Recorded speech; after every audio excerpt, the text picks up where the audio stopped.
पूजा और साधना में अंतर होता है। पूजा क्या है? जैसे हमने किसी से ऋण ले रखा, ऋण, तो हम उस ऋण को उतारने के लिए जो साधना कर रहे हैं वो मजदूरी कर रहे हैं।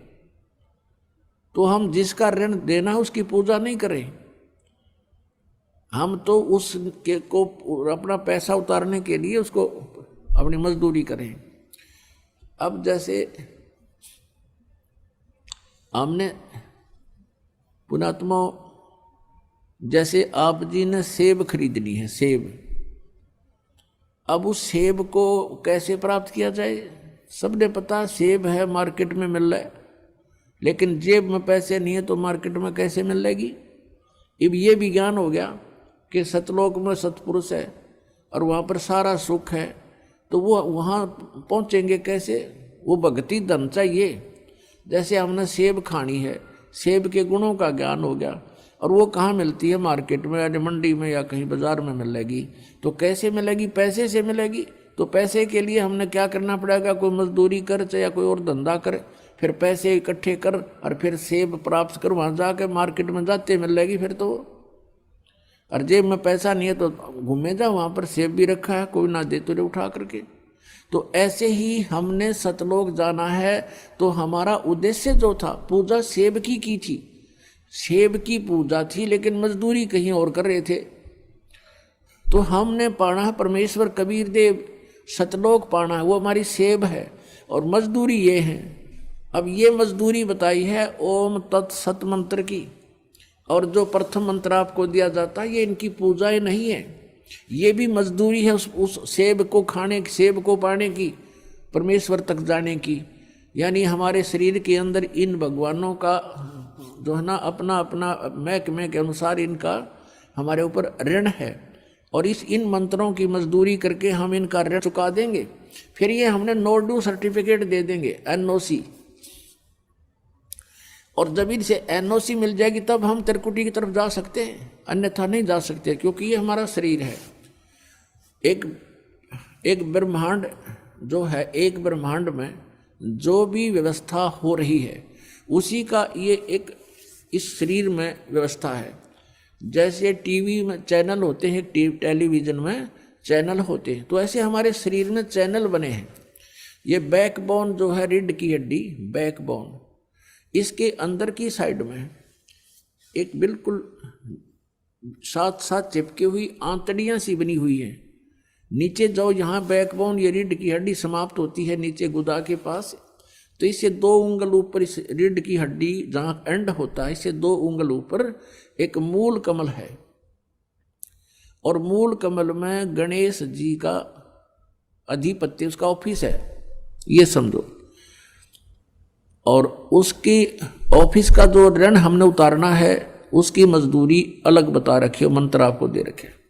उसके बाद उससे 2 उंगल ऊपर बैकबोन में वहाँ पर अवतरी और ब्रह्मा जी का ऑफिस है, इसको स्वाद चक्र बोलते हैं।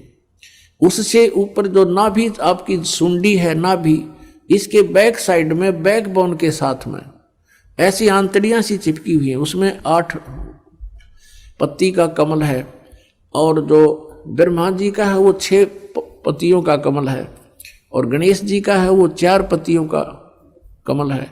और फिर हम यहाँ हृदय कमल, हृदय ये हार्ट नहीं, हृदय का अर्थ मध्य भी होता है। तो हमारे जो रीढ़ की हड्डी है और यहाँ दोनों सतनों के बीच में ये स्थान है, ये मध्य है, इसके बैक में रीढ़ की हड्डी के अंदर की साइड में वहाँ पर इस शिव और पार्वती का ऑफिस है, यानी वहाँ इनका कमल है और 12 पंखड़ी है, इसकी 12 पत्तियाँ हैं। और ये कंठ कमल, ये कंठ है यहाँ नहीं, इसके बैक में रीढ़ की हड्डी के अंदर की तरफ, वहाँ इस दुर्गा जी का कमल है जिसमें 16 पंखड़ियाँ हैं। तो हम इनकी मजदूरी करेंगे, इनकी मजदूरी करके हम इनसे नो ड्यू सर्टिफिकेट लेंगे। जैसे कोई विदेश में गया है और वहाँ उसने कोई कारोबार कर रखा था, उसमें घाटा हो गया, उसके ऊपर कर्जे हो गए,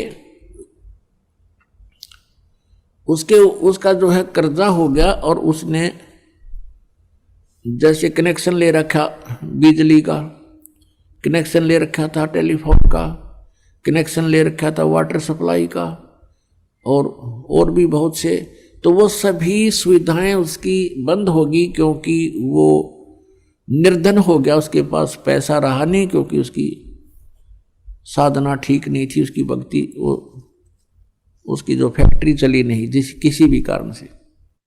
तो अब वो सुविधाएं प्राप्त हो नहीं, ऋण उतरे नहीं, तो कोई बीच में ऐसा प्रभावशाली व्यक्ति आ जावे और वो कहे उन महकमे वालों को जा करके, भाई मैं इसका गारंटर हूं, इसको सभी सुविधाएं दे दो, ये तुम्हारा ऋण देगा किस्तों में, तो दोबारा सुविधाएं दिलवा दी जाएं, तो फिर आपने मजदूरी तक करनी पड़ेगी और उसका ऋण भी उतारना होगा। ठीक इसीलिए इसी प्रकार इन भगवानों का ऋण हमारे ऊपर है, जो यहां से नीचे के प्रधान हैं, मुखिया हैं, इनका ऋण हमने देना पड़ेगा, और उस ऋण के उतारने के ये 5 मंत्र हैं। गुरु ग्रंथ साहिब में जो जिक्र है 5 मंत्रों का, वेदों में भी है, नाम स्पष्ट नहीं है उनमें, 5 मंत्र, 7 मंत्र, 3 मंत्र, उसमें भी ऐसा प्रमाण है। उसके लिए बता रखे हो तत्वदर्शी संत ही बता सकता है, और किसी को पता नहीं। तो ये 5 मंत्र हैं जो आपको प्रथम मंत्र में दिए जाते हैं, फर्स्ट एंड लास्ट छोड़ के। बीच बीच के जो 5 मंत्र ये है वो पंच मंत्र, और इनके जाप से आपको, जब ये आत्मा हृदय में रहती है, हृदय कमल में, और वहां से फिर ये नीचे को चलती है मूल कमल में, मूल कमल में जाएगा तो वहां से फिर जब त्रिकुटी पर चलने का समय आएगा, जब प्राण हमारे पूरे हो जाएंगे यानी शरीर अंत होगा, फिर ये आत्मा सबसे पहले मूल कमल में जाएगी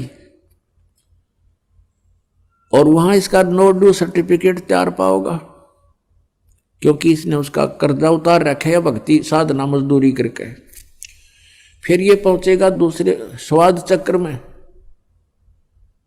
पुण्यात्माओं, ये आध्यात्मिक ज्ञान है, और आप पहली, दूसरी, तीसरी, चौथी कक्षा के बच्चे हो, किसी ने 2 वर्ष हो गए, किसी ने 3 वर्ष, कोई 4 वर्ष, कोई 5 वर्ष, कोई 6 वर्ष।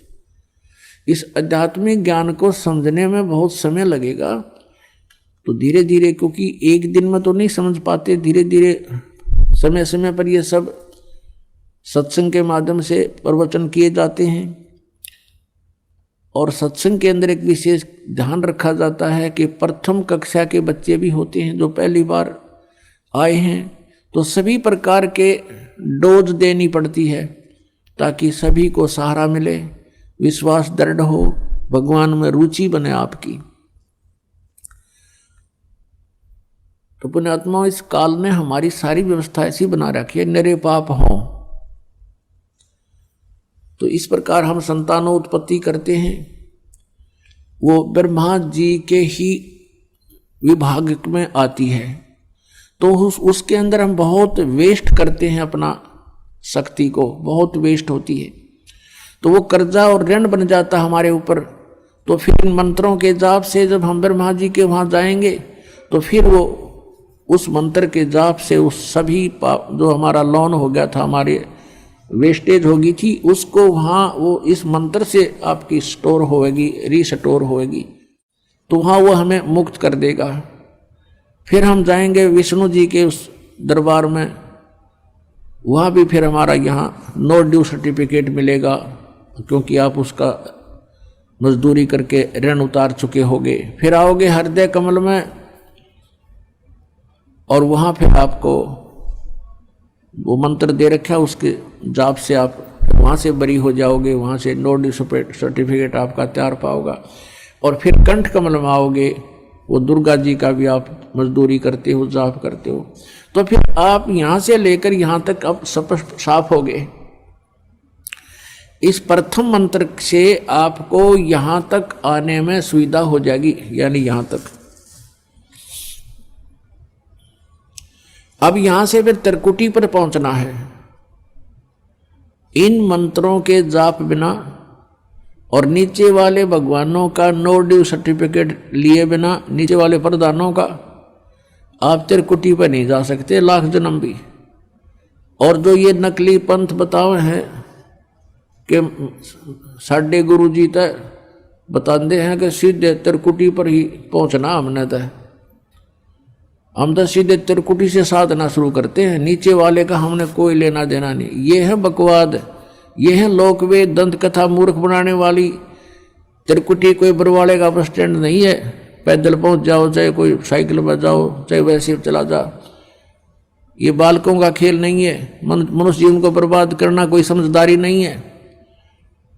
ऐसे नकली संतों के पास बैठकर, चलो जब तक नहीं ज्ञान था, गलती हो ही रही थी, हमसे भी हो रही थी, आपसे भी हो रही थी, और अब तो ये क्लियर हो चुका है, ये स्पष्ट है आपके समक्ष। इसको जानकर, इसको समझकर, और फिर भी आप उन्हीं से चिपके हुए हो। उसके विषय में परमात्मा कहते हैं, जान बूझ साची तजें और करें झूठ तहने, और ताकि संगत है प्रभु सपने में भी ना दे। चातुर प्राणी चोर हैं, ये मूड मुग्ध हैं ठोठ, संतों के निकाम के उनको दोगल जोट। अब फिर हम आएंगे त्रिकुटी पे। अब त्रिकुटी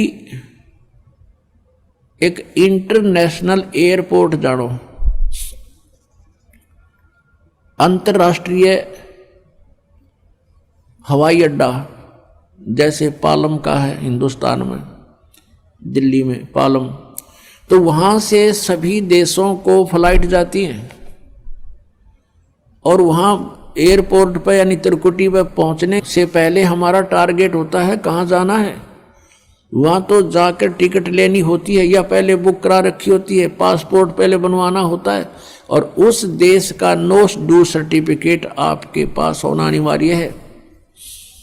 उनकी परमिशन होकर ही आप वहाँ जाते हो।